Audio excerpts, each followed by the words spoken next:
Olá, boa noite. Olá, boa noite. Vamos iniciar então mais uma live e hoje com um convidado mais que especial também, o Alexandre Patrício, que vai conversar com a gente sobre a criança que habita em nós. Vamos só aguardar o Alexandre chegar. Enquanto isso, só gostaria de compartilhar para quem acompanhou a enquete hoje no nosso canal, que 93% disse que há uma criança que habita em si e 7% disseram que não. Então vamos ver aqui que o convidado vai nos falar sobre. Olá! Oi, gente, tudo bem? Tudo bem? Tudo, e vocês? Tudo. Ótimo. Tá muito frio por aí? Nossa senhora, Deus me livre. Tá solto, né? Nossa, eu tô com o ar-condicionado ligado aqui no último, senão morro. Muito bom. Ale, de novo, muito obrigada. É a nossa segunda live. Imagina. Na clareira. Você já aceitou de prontidão, assim, quase no susto, né? Super generoso. Eu adorei o tema, achei sensacional. Achei, na hora que vocês convidaram, me senti super feliz, honrado para falar um pouco desse tema. Que eu acho que é um tema que atravessa tanto a clínica de adultos quanto de crianças, né? Exato. Então, não tem como. Eu acho que quando a gente fala de psicanálise, a gente fala da criança que habita em nós, né? Sim. Claro que nós pensamos um pouco, até por conta das crianças, aí na segunda-feira, E também um pouco, acho que, não só pelo contexto, que nós estamos passando, mas acho que aproveitar esse meio, esse contexto e olhar para algo que talvez, em uma certa medida, não, né? E a gente sabe que, falando especificamente do adulto, ele tem, às vezes, essa distância mais da criança, né? Sim. Falhou o finalzinho falhou para mim, cara. O adulto, eu ainda... Se distanciar mais da criança que há dentro dele, né? Sim, com certeza. Bom, eu fico pensando assim, quando vocês falaram para... Vocês estão me ouvindo direitinho? Tá normal? Ok. Quando vocês falaram para falar um pouquinho sobre esse tema, eu mergulhei em alguns autores, né? E vou tentar falar um pouquinho de cada um. Eu fui na Klein, né? Que é uma autora que eu trabalho bastante, estudo bastante. No Ferenczi e no Winnicott, né? E é claro, começar um pouquinho falando do Freud, né? Eu acho que não tem como a gente não falar do Freud. Quando você fala assim, a criança que habita, né, em nós, eu fiquei pensando no texto que o Freud escreve para falar sobre a educação e a relação professor-aluno. E aí ele vai falar que a educação, ela é uma das atividades impossíveis de ser feitas, né? Porque muitas vezes o professor esquece da criança que ele foi um dia, né? E eu acho que isso tem tudo a ver com o tema que a gente vai falar hoje, porque muitas vezes quando o professor está lá dando aula, explicando, ou até mesmo brigando, dando alguma orientação para as crianças, ele próprio esquece que um dia ele foi criança, né? Que ele precisou daquele cuidado, que ele precisou daquela atenção, daquele afeto, daquele acolhimento. E ele se coloca numa posição superior à criança, o que não é bom, né? Por isso que às vezes a gente até vê de forma metafórica, né? Vai conversar com alguém, vai conversar com alguma criança, corrigir algum aluno, abaixa no nível dele, né? Esse abaixar no nível da criança significa você se colocar de igual para igual. Porque muitas vezes a criança ela acha que o conflito é só dela, aquela angústia é só dela, né? Os nossos pacientes trazem isso às vezes para nós, né? Quem atende adolescente, às vezes ouve, poxa, o que estou passando é só eu, é só minha dor, a minha angústia. E você fala, não, né? Quando eu fui adolescente, eu também vivi isso. Eu também tive dificuldades para lidar com a minha escolha profissional. Também tive dificuldades quando eu terminei a minha primeira relação. Né? Eu me senti sozinho, desamparado. Então, eu acho que isso não só fica na relação professor-aluno, mas também ultrapassa essa relação social, esse contexto social, e vai também para a clínica, principalmente a clínica de crianças e de adolescentes, né? Então às vezes, a gente relatar uma experiência nossa, eu sempre falo para os meus alunos, até de supervisão, por mais que às vezes a gente não tenha vivido aquilo, né? Falar, mas eu também, quando tinha 15 anos, terminei uma relação, nossa, eu sofri pra caramba, né? Eu fiquei muito triste, aquilo pesou, é como se meu mundo fosse acabar. Por quê? De alguma forma, você oferece um lugar de identificação para a dor desse adolescente, para o sofrimento dele. Ele fala, poxa, eu não estou vivendo isso sozinho, não é um problema meu, né? Não é uma dor só minha, o meu analista já viveu isso, né? Então é algo que faz parte da vida. Você humaniza o sofrimento ao dar um lugar para a dor desse sujeito, né? E, Ale, não sei se você iria falar isso um pouco mais, né, para frente da sua fala aí, mas eu fiquei me perguntando, então, se o professor um dia esquece a criança que ele foi, a gente pode pensar que a criança continua habitando nesse professor, mas ele de uma certa forma abafa, né, ignora, ou não? Você acredita que em alguns sujeitos, em algumas pessoas, eles de fato, vou usar uma expressão um pouco forte, né, aniquilam, matam essa criança deles? Nossa, adorei a pergunta, cara. Inclusive, só para quem nos acompanhou, né, nós fizemos na Clareira, né, uma enquete, 7% das pessoas disseram que não há uma criança deles.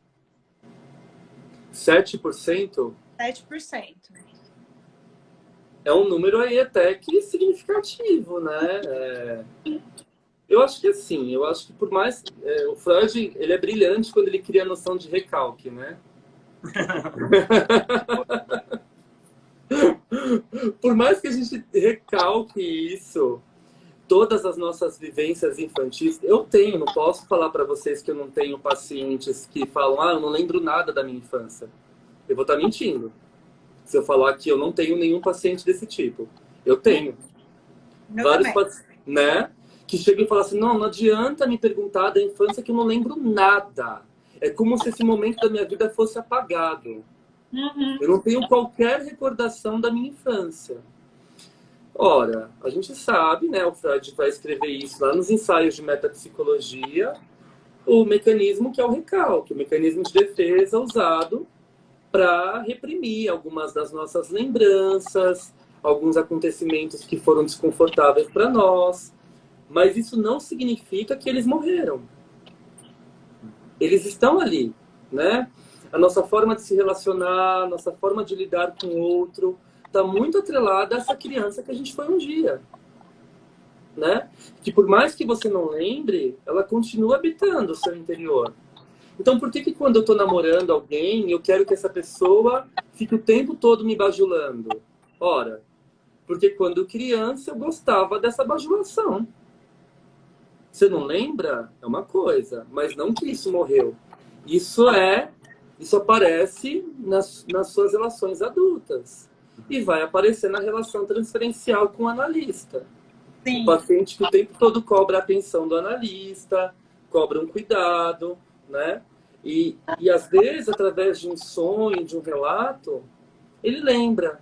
Ele fala assim, às vezes a gente acaba sendo muito sutil, sem bater na tecla da interpretação, né? Por isso que eu acho que o manejo clínico é essencial em relação à elasticidade da técnica, né? Que o Ferenczi vai nos dizer. A gente não bater muito na tecla, não ficar cavocando, né? Mas às vezes no sonho ele vira e fala, nossa, eu sonhei com tal coisa, isso me fez lembrar, quando eu criança eu ficava sempre querendo a atenção do meu pai e da minha mãe, né? Então ele lembrou daquele episódio, você não precisou interpretar, mas o sonho puxou aquela lembrança, o sonho resgatou aquela lembrança encobridora, né? Então, é interessante a gente começar a lembrar através de associações livres, de relatos, de sonhos, que aquela criança não morreu. Eu Eu acho muito difícil essa criança ter morrido. Eu acho impossível, sabe?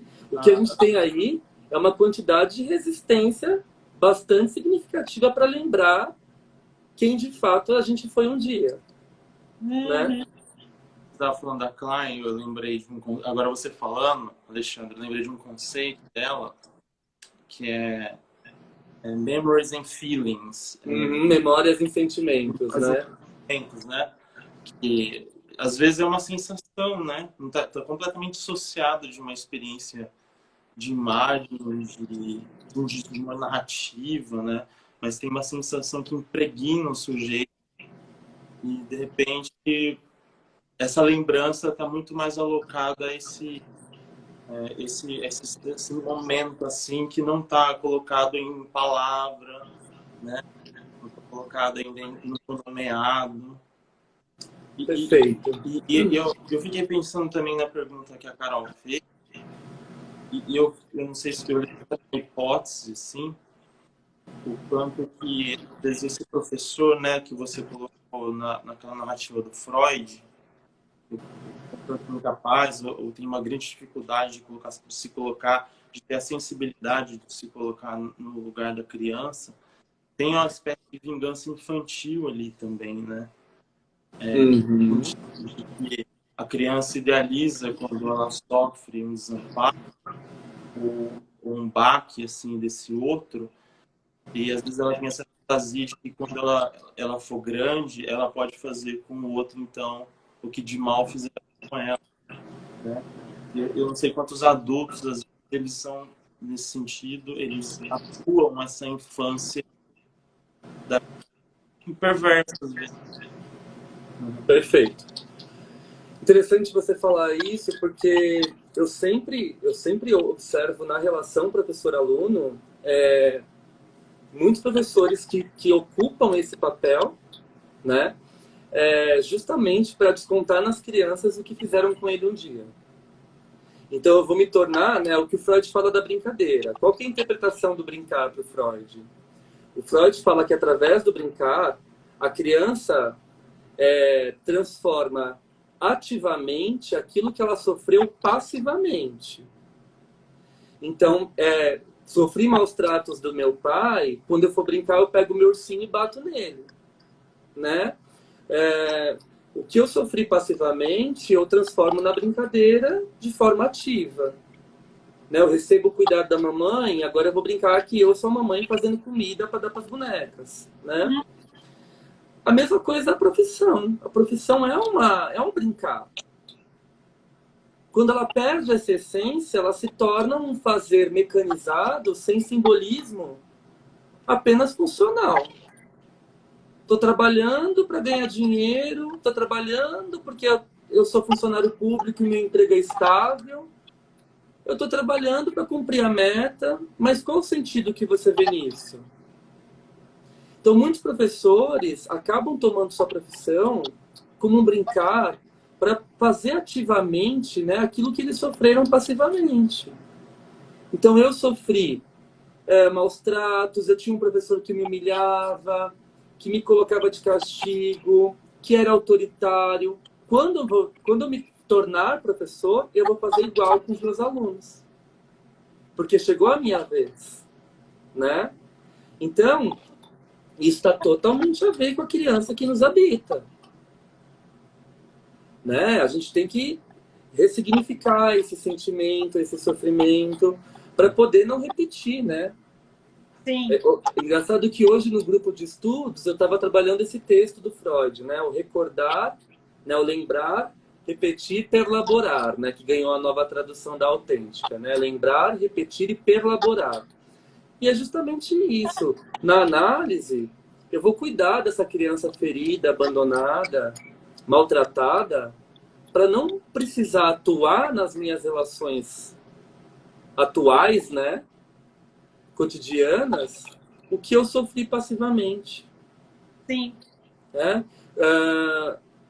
O Carlos trouxe uma questão aí desse sujeito que amadurece, né? Rapidamente. Eu lembrei muito do conceito do Ferenczi, que ele vai falar da criança traumatizada que é obrigada a amadurecer rapidamente. Uhum. E ela amadurece como um fruto bichado, né? Ela amadurece por fora e fica podre por dentro. Sim.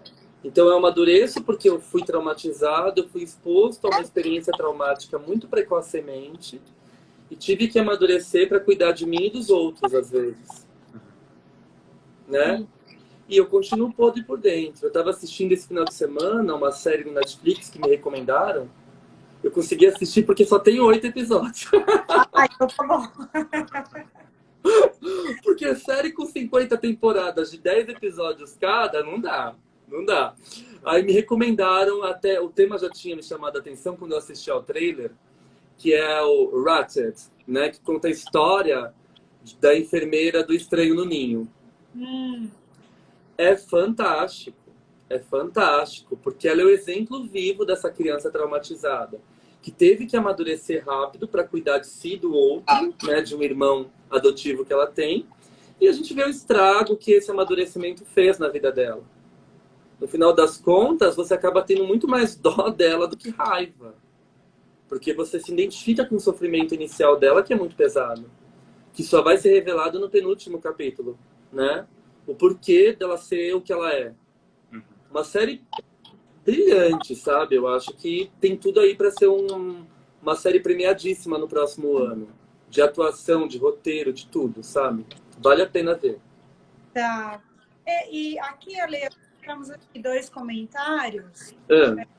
A Carol comentou: quando a educação não é libertadora, o sonho do filho é ser o opressor. Paulo Freire, Exato. né? É uma citação. Exato.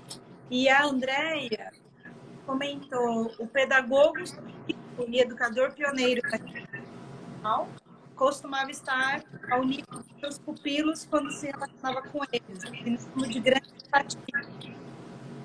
Eu acho que foi quando você falou de estar na mesma altura, né? Sim, sim, sim, sim. E de uma certa forma, Lê, pensando nessa linha de raciocínio, né, que o professor, né, às vezes esquece a criança que um dia ele foi, a gente pode fazer a mesma afirmação para os pais? Eu acho, porque às vezes os pais cobram das crianças, né? Principalmente se a gente considerar hoje o contexto de competitividade, sei lá, de ser o melhor, né? Os pais querem que os filhos sejam o melhor.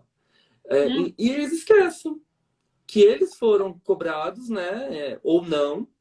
E os impactos que teve essa cobrança na formação deles, né?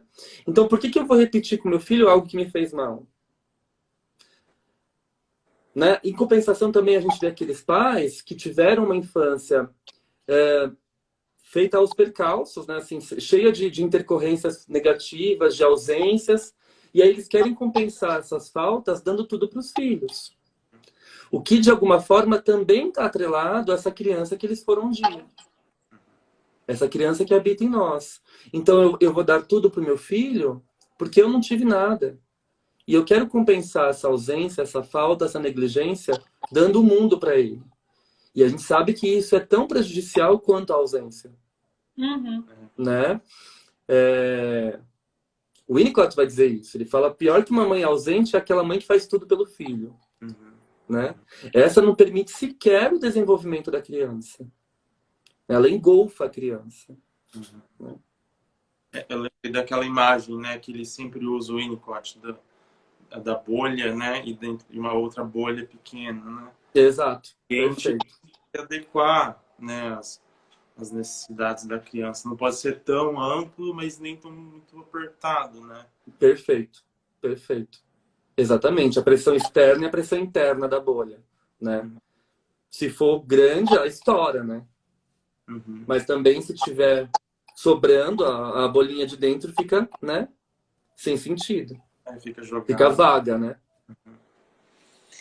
E, Ale, bom, não sei, eu estou fazendo umas perguntas que estão me vindo aqui, então se você tiver preparado outra fala, você me interrompe, hein? Não, eu quero super fazer em bate-papo. Assim, o que eu preparei para falar, eu estou tentando costurar nas perguntas, a gente vai embora. Eu acho muito mais rico quando é bate-papo.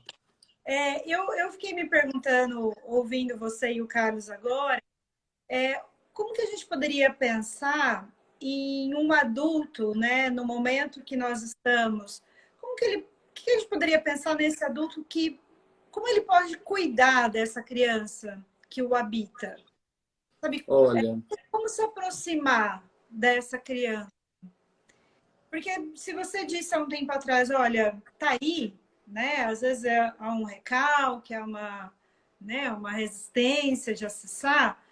Então, como que a gente pode pensar em cuidar e, às vezes, até fazer as pazes, sabe? Com essa criança que também nos habita, ou habita cada um. O que você pensa? perfeito. Olha, o que eu penso, primeiro, você tentar amenizar a quantidade que você tem de ressentimento. Em que sentido? Claro, né? Seria uma utopia a gente falar que todo mundo deveria ir para análise. Eu acho que todo mundo deveria fazer análise, fazer algum tipo de psicoterapia, né? Isso já iria ajudar muito. Eu também acho. Mas é uma utopia, né? A gente sabe que nem todo mundo tem condições. Nosso sistema de saúde mental público é péssimo, né? Não tem para a população, isso não é oferecido. Enfim, quando é oferecido de forma muito precária, depois você fica anos em fila de espera, né? E é uma quantidade muito limitada para o tratamento, enfim. Tem todas essas questões aí que circulam no meio público, né? Bom, mas o que eu penso? Se você não tem condições de fazer terapia, primeira coisa é você ir ressignificando esse seu ressentimento, né? Eu tenho uma paciente que falou assim, eu vou dar de presente de aniversário para o meu pai uma carta. Falando de todos os nossos momentos. Os momentos que me deixaram muito feliz e os momentos que me deixaram muito decepcionada. Eu achei isso tão bonito, sabe? É uma forma dela ressignificar as mágoas, os ressentimentos, as dores, né? Porque o ressentimento é algo que nos impede de crescer, de simbolizar, de ver progresso nas coisas. A gente é consumido por essa amargura, né? E essa amargura empaca a nossa vida. Porque, se meu pai não tivesse feito aquilo comigo, hoje eu seria assim. Se minha mãe não tivesse me proibido de fazer tal coisa, hoje eu seria muito mais leve, não sei o que. Enfim, você fica tanto querendo culpar o outro e a sua própria história que você não faz as pazes com você mesmo. E eu acho que para a gente sentir sentido, para a gente ver o sentido na vida, né? E sentir que a vida vale a pena de ser vivida, como diz o Winnicott, a gente tem que fazer as pazes com esse nosso infantil, né? Esse nosso campo infantil interno, reconciliar, sabe? Se perdoar o que aconteceu, perdoar as pessoas que, né, de alguma forma nos fizeram mal, usar isso para nos fortalecer. Mas é claro que... Oi, pode falar. Esse perdoar, a gente poderia pensar também que é abrir mão daquilo que queria que tivesse vindo e não veio. Sim, porque assim... Nesse sentido, né? Sim, porque passou, né, cara? Assim, eu teria sido muito melhor se minha mãe tivesse me matriculado na escola onde estava meu primo. Acabou. O que você vai fazer? Você vai voltar lá? O que, né, o que te cabe agora é fazer com que o tempo que lhe é dado, né? Como diz o Gandalf do Senhor dos Anéis. Ele tem essa sacada genial, né? O que nos cabe é decidir o que fazer com o tempo que nos é dado. Eu acho isso genial, eu acho isso brilhante, né?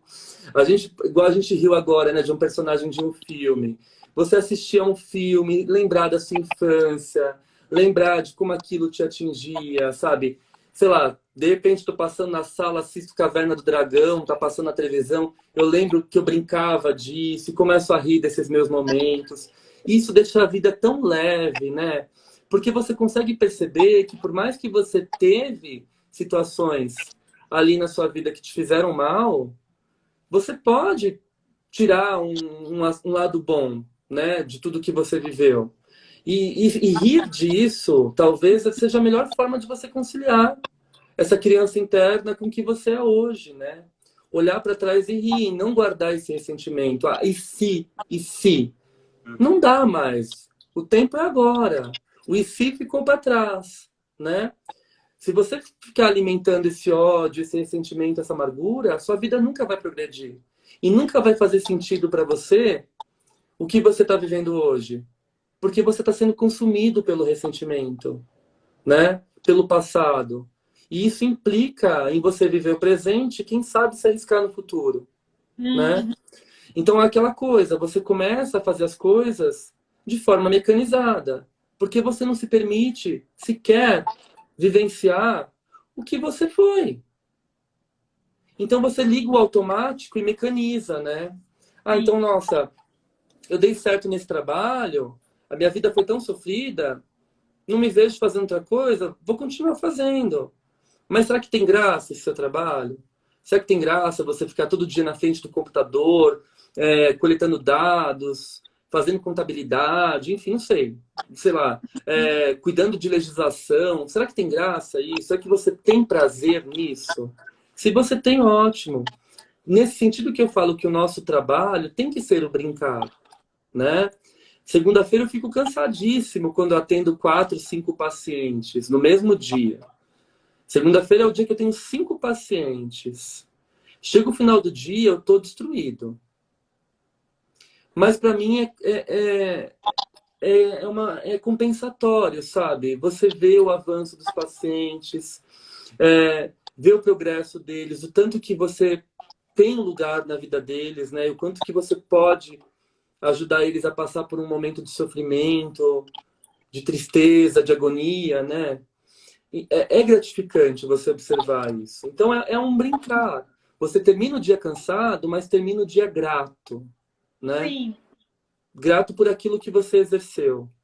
E tudo isso tem a ver com isso que a gente está falando, né? Você fazer as pazes com a sua criança interna, né? Enquanto você falava, eu pensei assim, Alexandre, quanto isso tem um caráter bastante não idealizado, né? Assim, entrar em contato com essas dimensões da infância, muitas vezes, reconhecer que existem momentos de turbulência, né?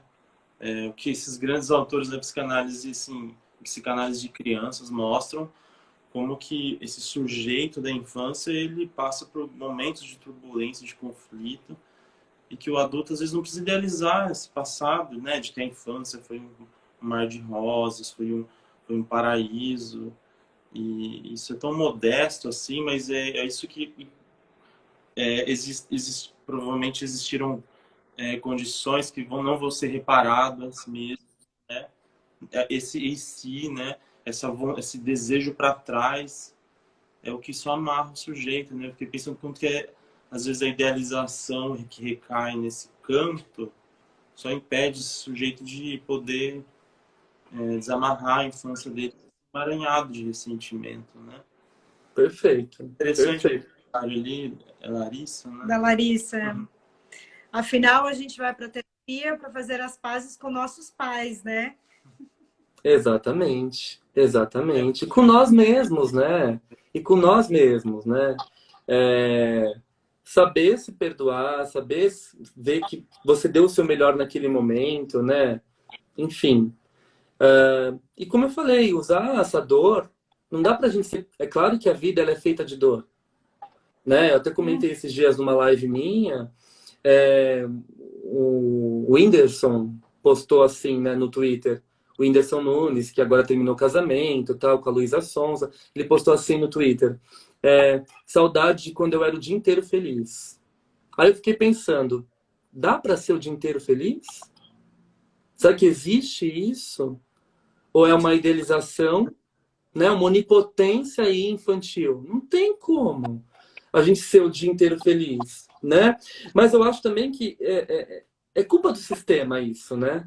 O sistema exige de nós que nós sejamos o tempo todo felizes, né? A gente não pode estar cansado. Esses dias eu fui fazer uma live e o pessoal falou, nossa, você tá com cara de cansado. Eu falei, jura?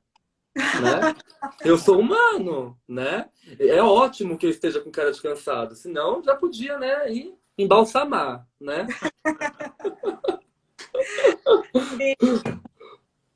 E eu acho que isso também, né? Essa certa leveza, esse certo humor também traz um pouco desse infantil, né, Ale, que pode nos habitar, né? Porque é interessante, porque a criança que nos habita, às vezes, né, além do infantil, pensando aí numa linha, num raciocínio mais freudiano, mas me parece que se a gente retomar, né, a essência da criança, e aí pensando na criança não só enquanto fase de desenvolvimento, né, mas enquanto um ser humano, tem uma leveza, né?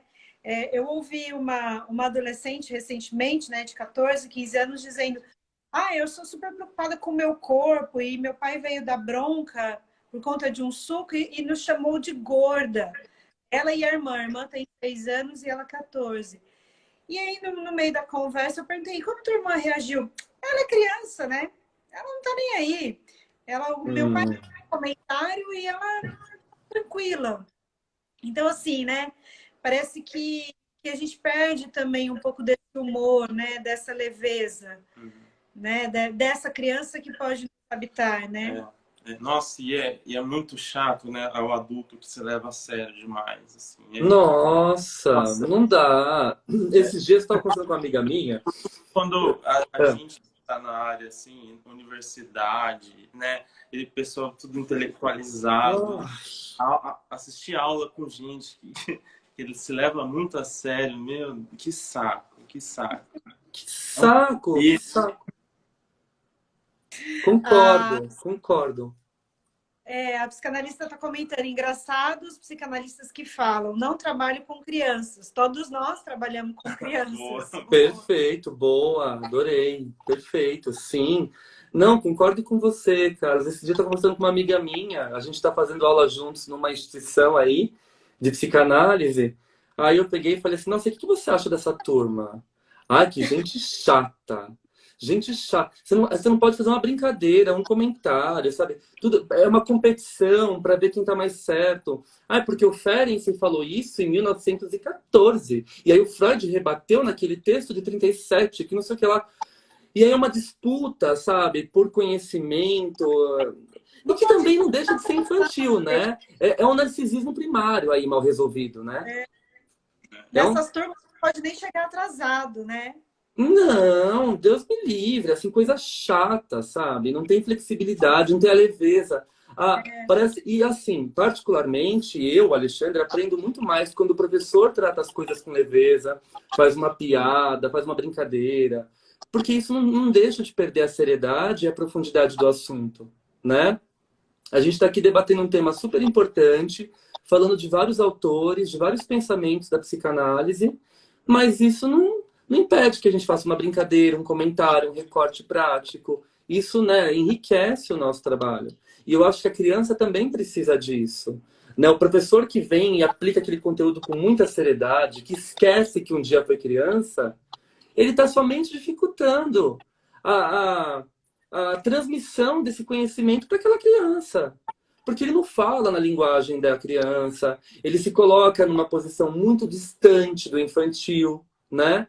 Então eu quero, sei lá, eu vejo que professores às vezes dando aula para 4º ano, tratando as crianças como adultos. E eu falo: não, eles não são adultos. 4º ano eles têm 9 anos, eles são crianças. Eles querem brincar, eles querem levar o brinquedo para a escola e brincar meia hora na sexta-feira no pátio. Eles querem, eles têm essa necessidade.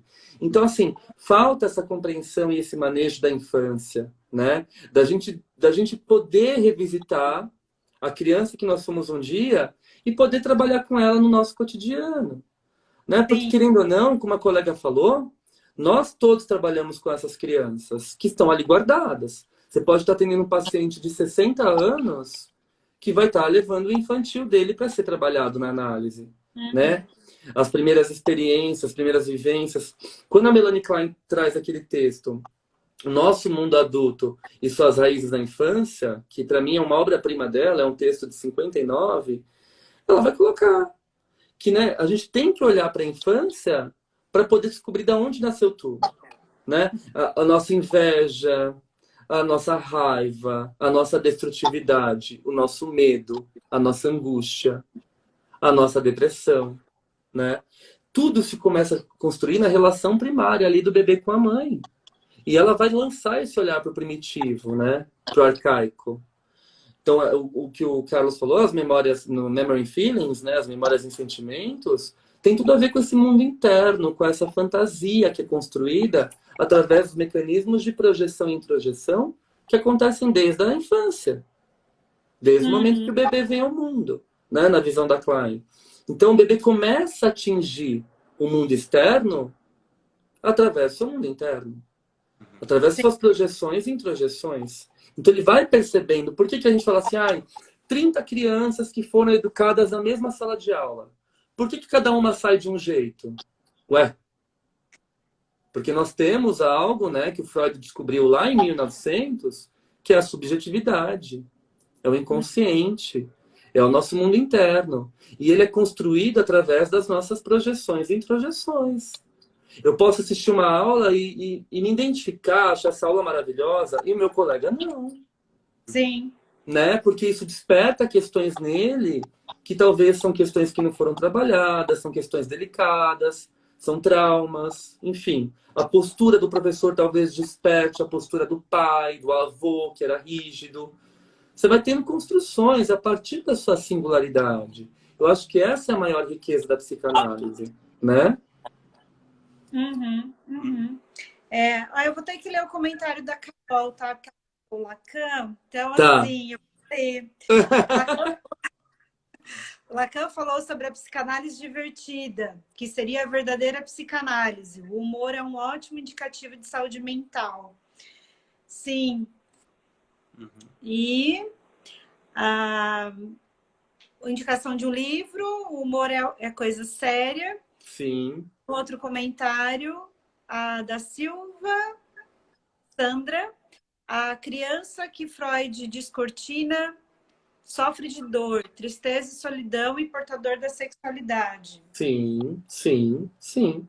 Ele vai justamente romper, né, aquele paradigma da infância perfeita, que a Idade Média transmitia, aquelas crianças pintadas em quadros vestidas de branco, em forma de anjinho, né? Não, a criança é um ser humano, ela tem sentimentos, ela sente ódio, ela sente amor, ela sente desejo, né? E é normal, a criança ela está vivenciando tudo isso, né? Então a gente poder olhar para a infância descortinando esse véu da pureza que foi colocado, né, pelos princípios aí religiosos cristãos da Idade Média, que começaram a surgir na Idade Média, é importantíssimo, né, para a gente poder descobrir a nossa própria natureza, né, a natureza humana, como dizia o Winnicott, né?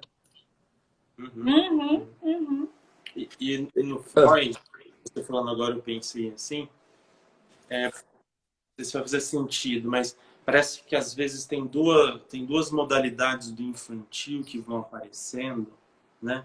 Que uma é essa da criança da condição perversa polimorfa, que de alguma maneira assim entrar na cultura e aí ela vai aprendendo a conter os seus impulsos a partir do amor do outro, muitas vezes também pelo ódio, por uma reação, né?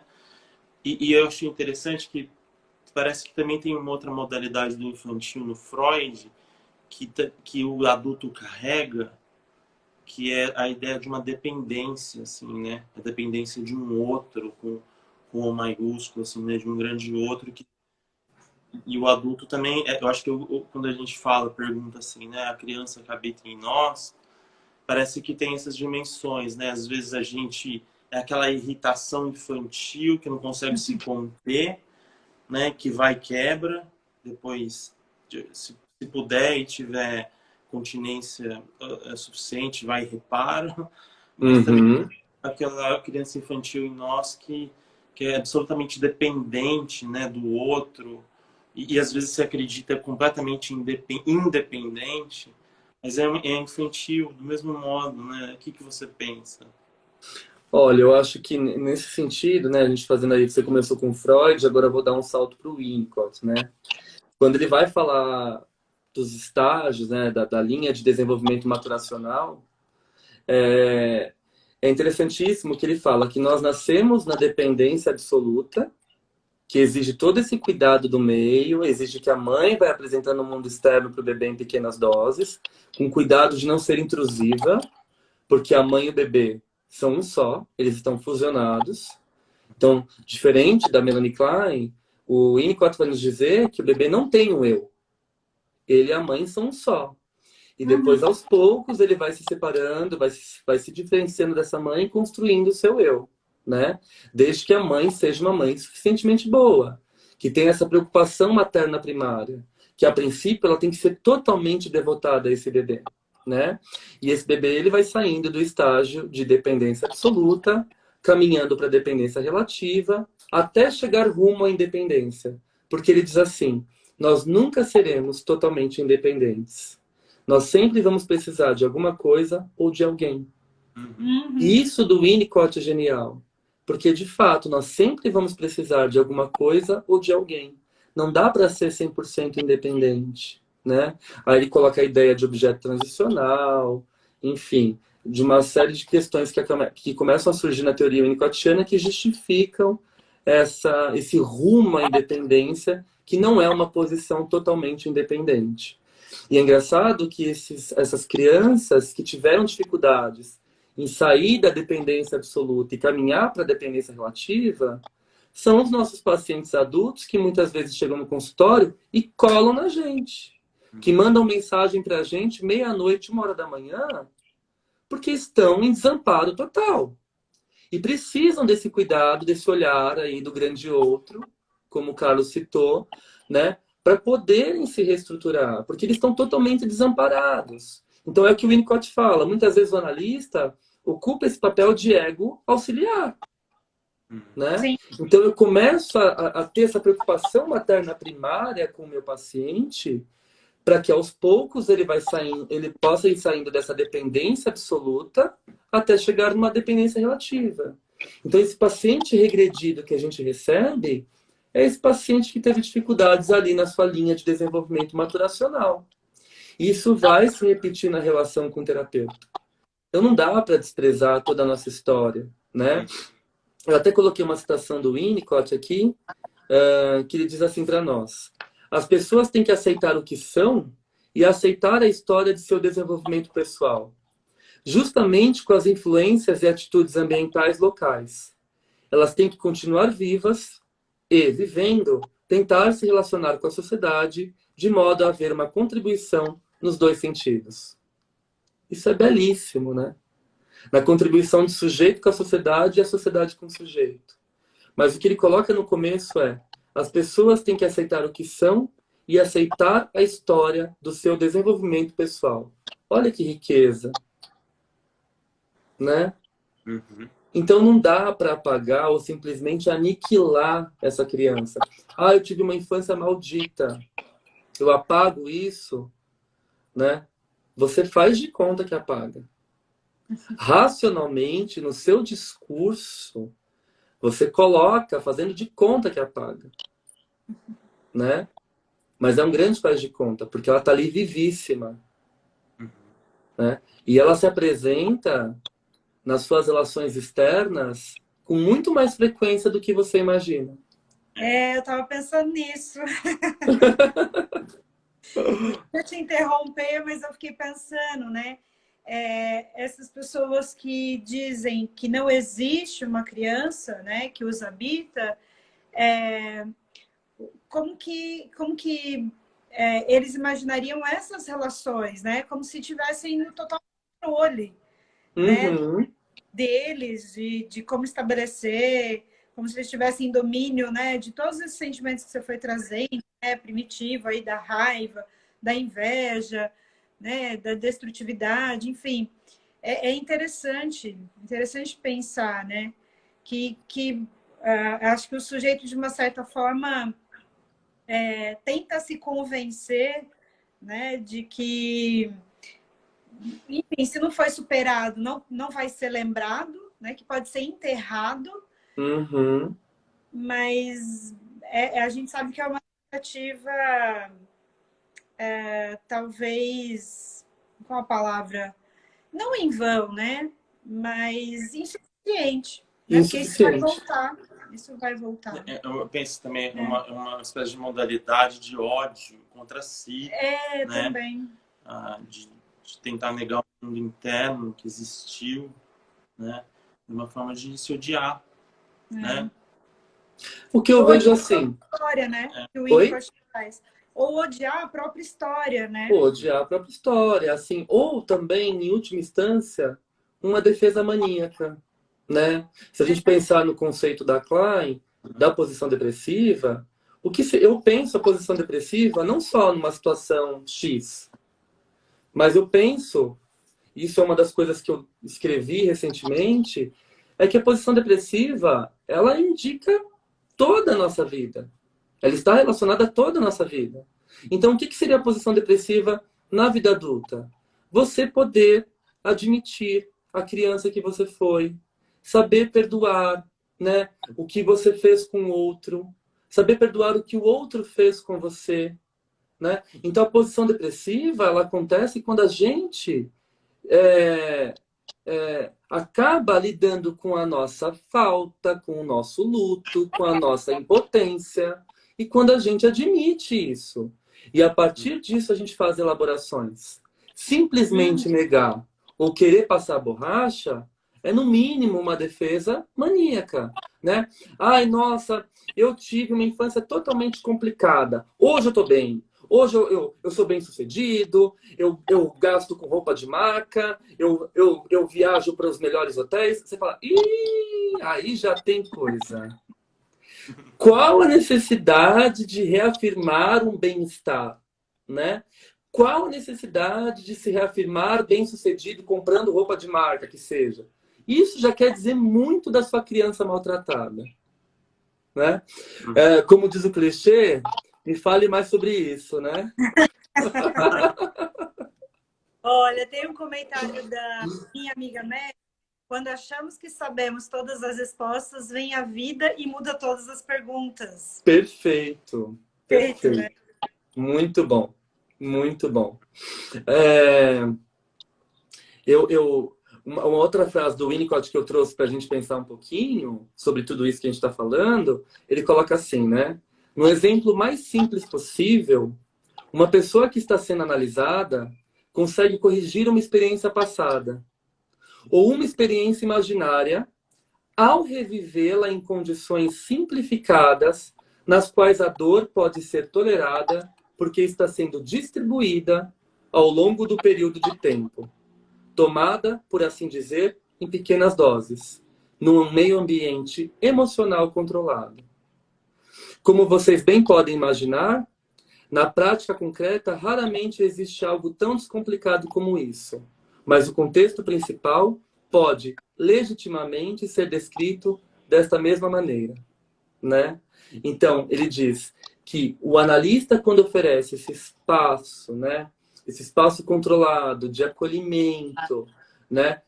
Para que o paciente possa reviver essa infância toda bagunçada em pequenas doses, é fundamental para ele poder fazer as pazes, né? Eu acho que essa é a grande sacada da clínica winnicottiana, né? Essa capacidade de trabalhar com a regressão. Eu estou indo lá muito bem, de repente eu perco meu emprego. Eu vou regredir para um estágio de dependência absoluta, que é o que a gente viu acontecer com muitos pacientes nossos agora no período de quarentena, né? Eu tenho um paciente, por exemplo, que trabalha na aviação, e o salário dele, porque os voos foram cortados, reduziu 70%. Ele fala, como que eu vou manter a minha família, os meus filhos, ganhando 30% do que eu ganhava? E ele regrediu para um estágio de dependência absoluta, né? Então ele começa a despertar aquela criança que em algum momento esteve desamparada, precisou de cuidado, de acolhimento. E ele vai reviver isso na relação transferencial, no setting analítico. E isso vai exigir de nós um olhar, um cuidado, um manejo específico para esse estágio de regressão, né? Eu acho que essa é a maior riqueza da clínica winnicottiana. Possibilitar que fases que ficaram congeladas possam ser descongeladas através do tratamento psicanalítico. né? Eu acho que essa é a grande sacada da regressão, né? Uhum.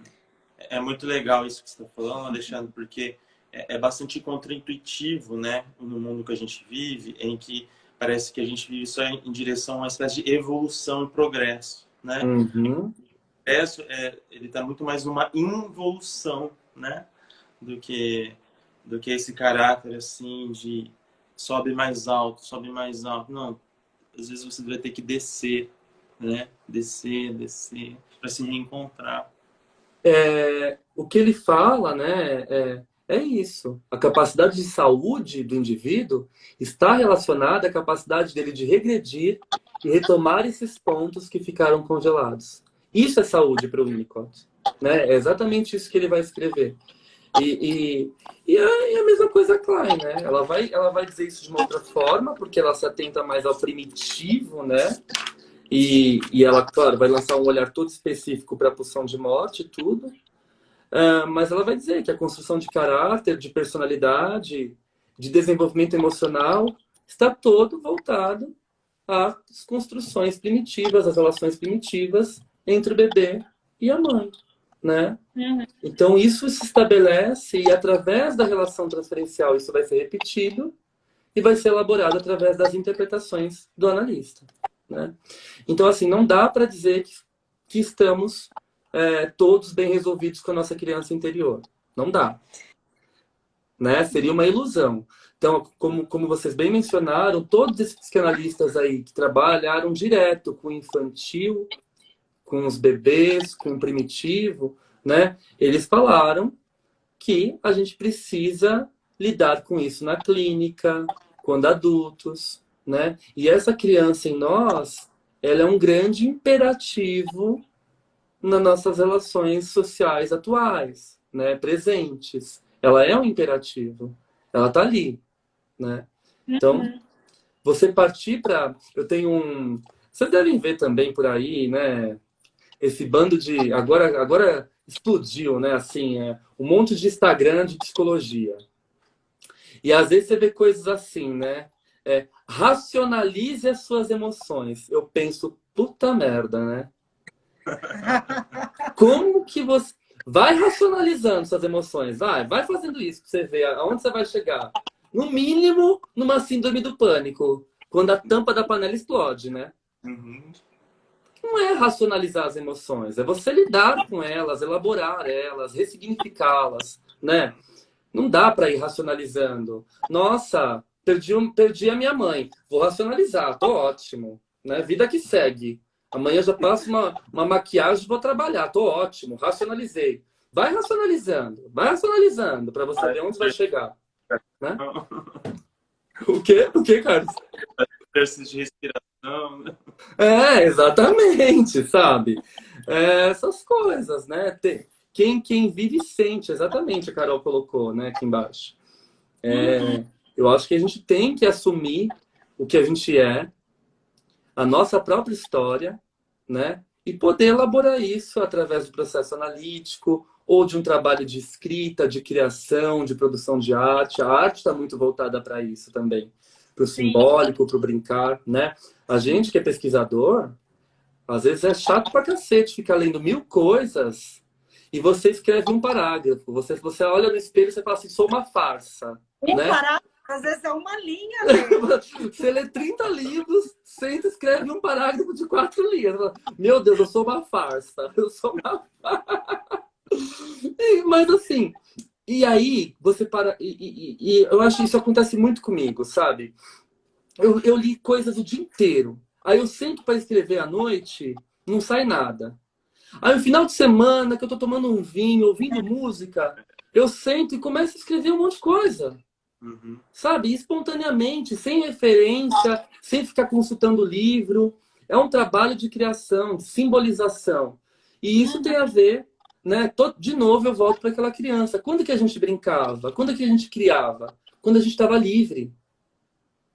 Né? Quando estava a mamãe ali perto da gente, mas você estava embaixo da mesa brincando com as suas pecinhas. Não tinha ninguém te olhando, te controlando. Sim. Quando você... E aí, por isso que é bom a gente estar com a análise em dia. Porque quando a gente começa a ler demais, vem aquele superego, aquela coisa, eu tenho que escrever igual o Freud.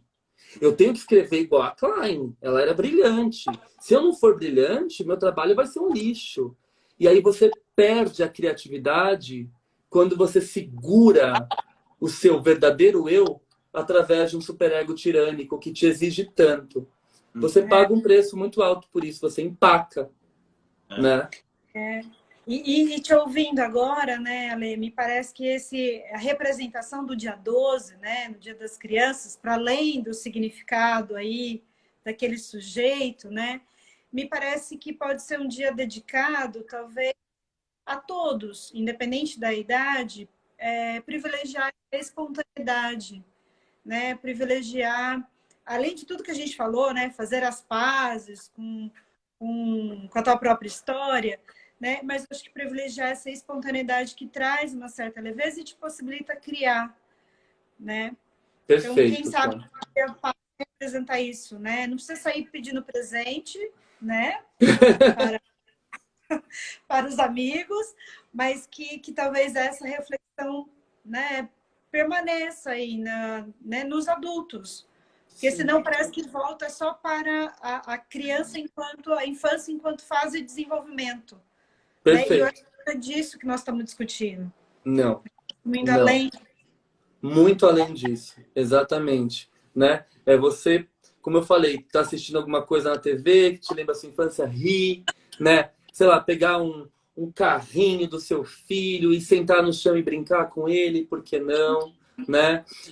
Jogar bola com seus amigos, jogar um videogame. Eu sempre dou exemplo, né? Eu sempre fui fã de videogame. E até hoje, sai os videogames novos, eu compro, eu quero jogar, eu quero ver, sabe? E aquilo para mim é o meu lazer, sabe? Eu abro eu abro uma garrafa de vinho, às vezes jogo com alguns amigos, às vezes jogo sozinho e me desconecto. Sim. Mas olha que interessante, eu me desconecto do mundo externo, mas eu me conecto com a minha criança interna, né? Porque eu lembro o quanto que é importante brincar, competir, ganhar e perder, né? O quanto isso é gostoso e faz a gente rir da gente mesmo. Talvez essa seja a maior lição que a nossa criança interna nos deixa, a capacidade de rir de nós mesmos. Enquanto a gente não fizer isso, a gente vai estar aprisionado aí nas exigências externas de mercado, de competição, de sucesso e a gente não sai do lugar. Muito bom, acho que chegamos na nossa reta final. Vamos ver se tem alguns comentários, alguma pergunta. Ser mais flexível com a nossa parte adulta é vida. Sim. Minha bike, lembro de minha infância. Acho que você foi falando, né? O carrinho, enfim. Tem uns elogios aqui para você, para o Winnicott. Bom, mas eu acho que é isso, né, Ale? Nós vamos ter que começar a nos despedir aqui. O Instagram já nos avisou que fará um corte lacaniano. Mas, enfim, agradecer a todos que nos acompanharam. Agradecer a você mais uma vez pela disponibilidade. É sempre bom, né, te ouvir, conversar, já que a gente não se encontra mais nos corredores da PUC, né? Nem fale. O Instagram nos aproxima, né? Sim, sim. Mas muito bom. É isso. Acho que o pessoal tá aí. Brincava criança com um carro de bois e viu-se brincando e disse: Eu sou dois, Fernando Pessoa. Ai, Fernando Pessoa, lindo, lindo, lindo. Aí. Sim. Mais um papo muito leve e criativo. Muito bom, gente. Muito obrigada. Acho que não vai ter nenhuma pergunta também, mas se tiver, depois, né, Ale? Sim. A gente faz uma live rapidinho para responder também. Sim, sim. Muito obrigada. Muito obrigado, Alexandre. Obrigado gente, pelo convite. Como sempre, eu adoro conversar com vocês também. Eu acho que a gente precisa dessa conversa, dessa troca no nosso meio. É uma delícia conversar com amigos da área, né? Às vezes a gente fica sentindo falta de conversar com pessoas da nossa área. É muito gostoso sempre. Então, para mim, foi uma honra o convite. Eu fico muito feliz. Obrigado. Um beijo. Um beijo. Tchau, tchau, gente. Tchau.